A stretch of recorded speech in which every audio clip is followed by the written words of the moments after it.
សួស្តីបងប្អូនទាំងអស់គ្នាតោះមកមើលកន្លែងគេលក់ធូបការម្ដងទៀតចាកន្លែងនេះគឺខ្ញុំបានមកម្ដងកាលពី3អាទិត្យមុនហើយខ្ញុំទិញធូបអត់បានទេខ្ញុំមកលើកនេះជាលើកទី2ហើយសង្ឃឹមថាខ្ញុំទិញធូបបានចាកន្លែងនេះគឺមានធូបច្រើនខ្លាំងមែនទែនបងប្អូនមានរាប់រយរាប់ពាន់រាប់ម៉ឺនធូបហើយមិនទៅពោះច្រើនណាស់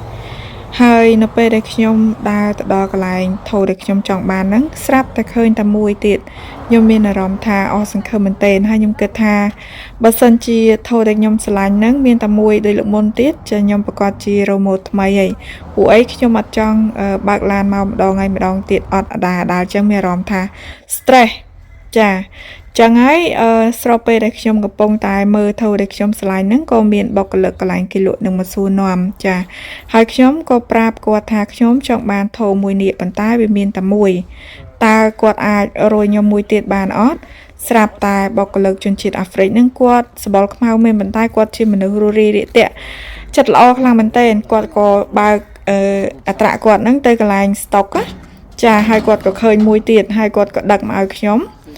ចឹងហើយខ្ញុំក៏សម្រេចថាយកថូហ្នឹងមកគូតែម្ដងហើយខ្ញុំទិញហ្នឹងគឺបានសម្រេចឲ្យបងប្អូន